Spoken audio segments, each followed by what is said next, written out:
కాబట్టి మీ అందరికి లేడీస్ కోసం గొప్ప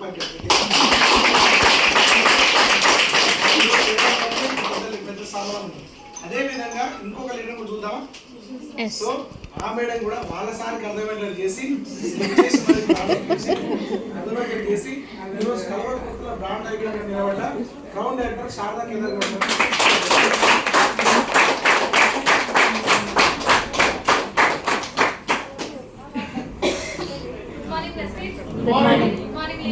మార్నింగ్.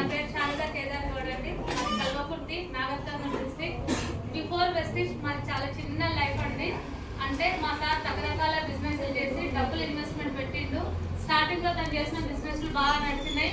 తర్వాత కొన్ని నెట్వర్క్ మార్కెటింగ్ లలో దగ్గరకు వచ్చినాయి. అంటే ఫాస్ట్ గా డబ్బులు వస్తాయని చెప్పి దాంట్లో తను డబ్బులు కట్టిండు, కొంతమందితో డబ్బులు కట్టించిండు.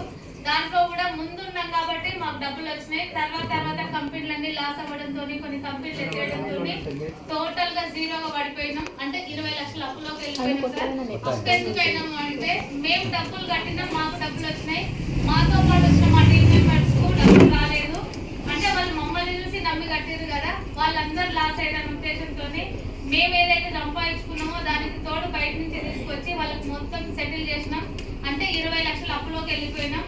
20 లక్షల అప్పులోకి వెళ్ళిన తర్వాత నేను మా సార్ ఒకటే డిసైడ్ అయ్యాను, ఎవరైనా ఏదైనా బిజినెస్ చెప్పినా పెట్టుబడి పెట్టాలని చెప్పినా ఎవ్వరి మాట వినొద్దు. మనకేదో మన చేతనైన కష్టం చేయాలి, ఉన్న దాంట్లో పిల్లలకు మంచి లైఫ్ ఇవ్వాలి, అప్పుడు ఫస్ట్ తీసుకోవాలని డిసైడ్ అయ్యి మా సార్ ఎల్ఐసి ఏజెంట్ తీసుకున్నాడు. దాంతో పాటు ఒక వాటర్ ప్లాంట్ పెట్టుకున్నాడు. నేను అప్పటిదాకా బయటికి వెళ్ళి ఎక్కడ వర్క్ చేయలేదు, చేయాల్సినంత అవసరం కూడా రాలేదు. ఎందుకంటే నేను చదువుకుంది 10th క్లాసు, ఎవరితో ఎక్కువ మాట్లాడకపోయేది, బయటికి వెళ్ళకపోయేది. కానీ అప్పుడు నాకు వచ్చిన ఒక ఆలోచన ఏంటంటే డబ్బులు సంపాదించినప్పుడు అనుభవించింది మేమే, అప్పుడు మా సార్ ఒకటే కష్టపడ్డాడు. ఇప్పుడు అప్పులు అయినాక కూడా మా సారే కష్టపడుతున్నాడు కదా, అలాగే డబ్బులు వస్తే అందరూ లైఫ్ బాగా లీడ్ చేసేది. ఇప్పుడు కష్టం వస్తే ఒక్కడెందుకు కష్టపడాలి అనే ఉద్దేశంతో నేను ఏదైనా సపోర్ట్ ఉండాలనుకున్నా. కానీ నాకున్న తెలివికి నాకున్న చదువుకు ఎక్కడ చేయడానికి వీలు లేదు. అదే టైంలో నేను ఎంచుకున్నది ఒకే ఒక మార్గం ఏంటంటే టైలరింగ్ వచ్చు, ఇంట్లో ఉండి మిషన్ కుట్టుకునేది. దానికి తోడు పిండి గిన్నె కారం గిన్నె పెట్టుకున్నా. అది పెద్ద పనా చిన్న పనా? కొంచెం రెస్పాండ్ అవ్వండి.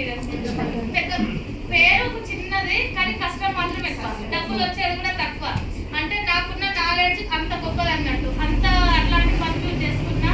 అదే టైంలో నాకు ఈ గ్రేట్ ప్లాట్ఫామ్ మా వదిన పరిచయం చేసింది. ఇంకొక మాకున్న ప్లస్ పాయింట్ ఏంటంటే మేము 20 లక్షల అప్పు ఉంది, వాటర్ ప్లాంట్ ఉంది, ఎల్ఐసి ఏజెంట్, నేను చిన్న చిన్న పనులు చేస్తున్నా. కానీ మా సార్ వాటర్ ప్లాంట్ ఉండడం వల్ల ఇల్లు తిరిగి నీళ్ళ బాటిల్ మొయ్యాలి. వాటర్ ప్లాంట్ ఉంటే అందరు ఇంటికే వస్తారా, బయటకు కూడా వెళ్ళాలా?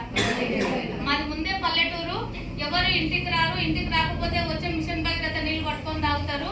ఇంటికి వెళ్తే మాత్రమే 10 రూపాయలు పెట్టి డబ్బా కొనుక్కుంటారు. అట్లాంటి సిచ్యువేషన్ లో ఇంకా వాటర్ ప్లాంట్ ఉన్నందుకు మా సార్ ఒక సెకండ్ హ్యాండ్ ఆటో కొనుక్కొని బాటిల్ పెట్టుకొని ఇల్లు తిరిగి పోసేది. ఆ టైంలో మాకు ఇంట్లో ఊర్లలో తక్కువ మంది ఉంటారు కదా, ఊరంటే చిన్నగా ఉంటది.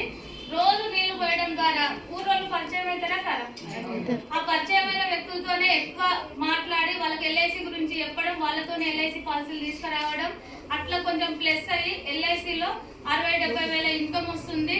వాటర్ ప్లాంట్ నేను చేసే వర్క్ లో ఒక 20-30 వేలు వస్తుంది. అంటే మాకు నెల మొత్తం చూసుకుంటే 1 లక్ష రూపాయల వరకు ఆదాయం వస్తుంది మేము చేసే వర్కులన్నీ కలిపి. కానీ 20 లక్షలు అప్పు ఉన్న వాళ్ళకు 1 లక్ష సరిపోతుందా సార్? సరిపోదు కదా.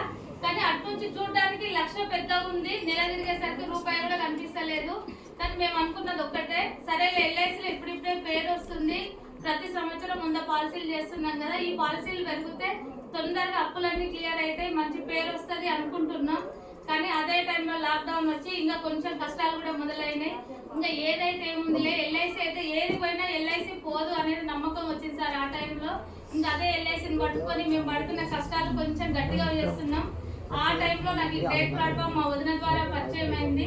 తను ఒక క్లియర్ గా ఒక మాట చెప్పింది, ఒక పెట్టుబడి లేని బిజినెస్ ఉంది, ఒకసారి వచ్చి తెలుసుకో, ఆ బిజినెస్ గురించి తెలుసుకుంటే 2 ఏళ్ళు కష్టపడు, నీ 3 తరాల లైఫ్ సెట్ అయిపోతుంది, ఇప్పుడు పడుతున్న కష్టాలన్నీ పోతాయని చెప్పింది. తను క్లియర్ గా క్లారిటీగా చెప్పింది. కానీ వినడానికి నేనంత ఒప్పుకోలేదు. ఎందుకంటే తను బిజినెస్ అని చెప్తుంది. బిజినెస్ అంటే పెట్టుబడి పెట్టాలి, ఎక్స్పీరియన్స్ ఉండాలి, ఇంకా లాభం వచ్చినా నష్టం వచ్చినా తట్టుకునే శక్తి ఉండాలి. బిజినెస్ అంటే ఫస్ట్ ఆ రెండు ఖచ్చితంగా ఉంటాయి, లాభం ఉంటుంది నష్టం ఉంటుందని నేను అనుకొని మా వదినకి ఏం తెలుసులే బిజినెస్ ల గురించి, తను ఒక స్కూల్లో టీచర్ గా వర్క్ చేస్తుంది, ఇల్లు స్కూలే తెలుసా మీకు అని చెప్పి వినడానికి ఇష్టపడలేదు సార్. ఒక 3 నెలలు బలవంతంగా నన్ను తను చెప్తానే ఉంది, నేను లైట్ తీసుకున్నా. కానీ ఒక రోజు అమ్మ వాళ్ళు ఇక్కడ హైదరాబాద్ రామంతపూర్లో ఉంటారు, నన్ను బలవంతంగా ఇలాంటి మీటింగ్ ఉప్పల్కి తీసుకెళ్తే ఆ ఉప్పల్ మీటింగ్ లో నేను తీసుకున్న క్లారిటీ ఏంటంటే చదువుకున్న వాళ్ళు సక్సెస్ అవుతున్నారు, స్టూడెంట్లు సక్సెస్ అవుతున్నారు, గవర్నమెంట్ జాబ్ వాళ్ళు చేస్తున్నారు, ఎవరైనా ఈ బిజినెస్ లో క్లారిటీ తీసుకొని చేస్తే సక్సెస్ అవుతున్నారు అని చెప్తున్నారు కదా. ఇది ఎట్లా ఏంటి అనేది క్లియర్ గా తెలుసుకుందాం అని చెప్పి కూర్చున్నా. ఇంకా మా గ్రేట్ లీడర్ మా మెంటర్ సైదుల్ సార్ గారు వచ్చి బిజినెస్ మీద క్లారిటీ ఇచ్చిండు, ఈ బిజినెస్ అంటే ఫ్యూచర్ ఏందని చూపించిండు. చెప్పిన తర్వాత సార్ ఇచ్చిన క్లారిటీ, సార్ ఇచ్చిన ధైర్యమే నన్ను ఈ బిజినెస్ లో నిలబెట్టింది. సార్ ఇచ్చిన ధైర్యం ఏం సార్ అంటే, అమ్మ మీరు కష్టాలలో ఉన్నారంట కదా, ఈ బిజినెస్ కనుక క్లారిటీ తెలుసుకోరా, నువ్వు తెలుసుకొని దీంట్లో కనుక నువ్వు నిలబడు, ఒక 1 ఇయర్ నిలబడితే నీకు 1,00,000 వచ్చే వరకు నేను నీకు సపోర్ట్ ఉంటా. ఫస్ట్ ఇదేందో ఇంకా క్లియర్ గా తెలుసుకో, ఒక్క మీటింగ్ తోటి కాదు, ఒక 2-3 మీటింగ్లకు రా, దీని ఫ్యూచర్ అర్థం చేసుకో తల్లి. ఇప్పుడు నువ్వు పడే కష్టంలో ఇక్కడ ఒక 50% పడని చెప్పిండు. పడి ఇంకొక మాట ఏం చెప్పిందంటే, నీకు 1,00,000 వస్తుందిరా, నువ్వు బయట అంత కష్టపడుతున్నావు అని మీ వదిన చెప్తుంది, అదే కష్టం గుర్తు తెచ్చుకొని ఇక్కడ నిలబడు 1 ఇయర్ అని చెప్పింది సార్. 1 ఇయర్ నిలబడితే 1,00,000 వస్తుంది అంటే ఎవరైనా పట్టుకోవచ్చా? రూపాయి పెట్టుబడి లేకుండా. ఇంకొక చెప్పిన మాట ఏంటంటే, 1,00,000 వచ్చే వరకు నేను నీ వెనకాల ఉంటా, నీకు ఎలాంటి సపోర్ట్ కావాలన్నా నేను చేస్తాను చెప్పి ఇంకా అంత పెద్ద ధైర్యం ఇచ్చినప్పుడు ఎవరైనా చేయాలని ముందుకు వస్తారా రారా? కానీ నేను ఒక్కటే అనుకున్నా, ఈ బిజినెస్ చేస్తే లైఫ్ సెట్ అవుతుందని సార్ చెప్తున్నాడు కదా, ఏ విధంగా చేయాలనుకున్నా. ఇంటికి వెళ్ళి మా సార్కి చెప్పినా, అందరు సార్ వాళ్ళు ఒప్పుకుంటారా చెప్పగానే ఎవరైనా ఒప్పుకోరు కదా, మా సార్ కూడా ఫస్ట్ నో అని చెప్పిండు. ఎందుకంటే బిజినెస్ అంటే చాలా చూసిన నేను కూడా, నువ్వు ఒక్క మీటింగ్ పోయి నువ్వు ఇంత ఫ్యూచర్ మాట్లాడని చెప్తున్నావు, అవన్నీ అట్లే చెప్తారు, ఏది అవసరం లేదు ఇంట్లో కూర్చో అని చెప్పిండు. కానీ నేను తెలుసుకున్నది ఏంటంటే, మీటింగ్ పోయింది నేను, తెలుసుకున్నది నేను, ఏం చేయాలి ఎట్లా చేస్తే డబ్బులు వస్తాయి అనేది తెలిసేది నాకు కదా. నేను కూడా 3 నెలలు నీలాగానే ఒప్పుకోలేదు, మీటింగ్కి వెళ్ళి సార్ ఇచ్చిన మాట తీసుకున్నాకనే సార్ చెప్పిన ధైర్యాన్ని పట్టుకొని చేయాలనుకుంటున్నా. నేను ఏదైతే క్లారిటీ తీసుకున్నానో అదే క్లారిటీ నీకు ఇప్పిస్తా అని మనసులో అనుకున్నా సార్. అనుకొని మా సార్కు చెప్పడానికి ట్రై చేసిన, 2 నెలలు వెంబడిపడ్డా, 2 నెలలు నా మాట వినలేదు. కానీ బలవంతంగా ఒకరోజు మళ్ళీ సేమ్ హైదరాబాద్కి వచ్చినప్పుడు మా సార్ మీటింగ్ అంటే నన్ను కూడా వద్దని చెప్పిండు. ఇంకా నేను ఏదైనా నాకు చెప్పాలంటే నన్ను చేయొద్దు అంటున్నానని చెప్పి నాకు ఎవరైతే క్లారిటీ ఇచ్చి ధైర్యాన్ని నింపిరో అదే సార్ ఇంటికి ఇన్వైట్ చేసి మా సార్కు ప్లాన్ చెప్పించిన. ఒక 15 నిమిషాల ప్లాన్ విని మా సార్ టోటల్ అక్కడ చేసే LIC తను నడిపించే వాటర్ ప్లాంట్ 2 బంద్ చేసి ప్లాన్ విన్న నెక్స్ట్ డే నుంచే ఈ బిజినెస్ ని పట్టుకున్నాడు. ఇంకా తనతో పాటు నేను నా గిన్నె టైలరింగ్ మొత్తం బంద్ చేసినాను సార్. అట్లా ప్లాన్ విన్న నెక్స్ట్ డేనే ఈ బిజినెస్ కెరియర్ ఎంచుకొని ఇద్దరం కలిసి వర్క్ చేస్తున్నాం. ఫస్ట్ మంత్ ఇన్కమ్ 253 రూపాయలు, హైయెస్ట్ ఇన్కమ్ 1,89,198 ఈ బిజినెస్ వచ్చి 3.5 సంవత్సరాలు కంప్లీట్ అయింది. టోటల్ గా 55.5 లక్షలు తీసుకున్నాం. ఉన్న 20 లక్షల అప్పు ఫస్ట్ అది క్లియర్ చేసుకున్నాం. ఇప్పుడు రూపాయి కూడా అప్పు లేదు. ఇంకా దాంతో పాటు ఒక 18 లక్షలు ఉండే క్రెటా కార్ తీసుకున్నాం. ఇంకా అదే కాకుండా కంపెనీ త్రూగా ఇందాక మేడం చెప్పింది కదా ఫారెన్ ట్రిప్స్ అంటూ, అట్లాంటి ఫారెన్ ఫస్ట్ నేను థాయిలాండ్ వెళ్ళినా. నేను ఒక్కదాన్ని వెళ్ళడం కాదు, థాయిలాండ్ ట్రిప్ నాతో పాటు 18 మంది మా టీమ్ లీడర్స్ తీసుకెళ్ళిన. ఇంకా మేము ఒక సింగపూర్ మిస్ అయినాం, అంతకన్నా ముందు దుబాయ్ ఖత్తర్ ట్రిప్ పెట్టిర్రు. అదే దుబాయ్ ఖత్తర్కు మేము కూడా ట్రిప్ వెళ్ళినాం. క్రూజ్ లో మొత్తం 5 డేస్ దుబాయ్ ట్రిప్, అందులో 2 డేస్ క్రూజ్ లో ఉన్నాం. ఇంకా అదే కాకుండా సార్ ఇప్పుడు మొన్న పెట్టిన సింగపూర్ ట్రిప్ కొంచెం మా వరకు వచ్చింది, కానీ మేము ఎందుకు వెళ్ళలేదంటే మా దుబాయ్కి వెళ్ళింది నేను మా హస్బెండ్ ఇద్దరం, థాయిలాండ్ కు టీమ్ తోటి కలిసి వెళ్ళిన. ఇప్పుడు తొందరలో మళ్ళీ థాయిలాండ్ ట్రిప్. ఇప్పుడు టీమ్ తోటి కలిసి వెళ్తే ఎంజాయ్ ఉంటుందా, మేమిద్దరం వెళ్తే ఎంజాయ్ ఉంటుందా?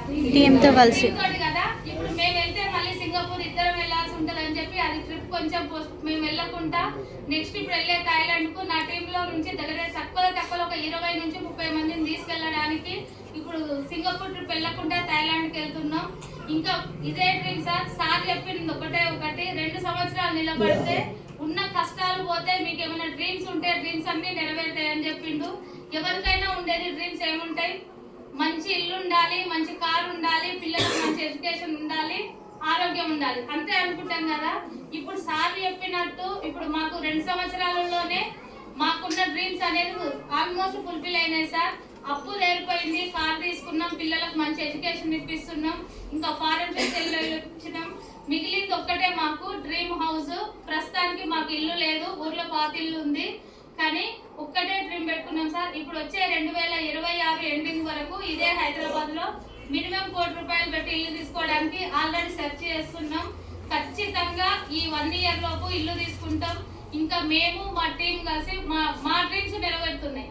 కానీ ఇప్పుడు మాకు మిగిలింది ఒకటే, మా టీం మెంట్స్ పెట్టుకున్న డ్రీమ్స్, వాళ్ళు ఎవరైతే పెట్టుకున్నారో వాళ్ళ డ్రీమ్స్ నెరవేర్చడం కోసం మేము మా టీం కలిసి కష్టపడి వర్క్ చేస్తున్నాం. ఇప్పుడు మాకు వచ్చిన అవకాశమే మీ అందరికి వచ్చింది కాబట్టి మాలాగా మీరు క్లారిటీ తీసుకొని మాలాగా సక్సెస్ కావాలని కోరుకుంటూ థ్యాంక్ యూ. విష్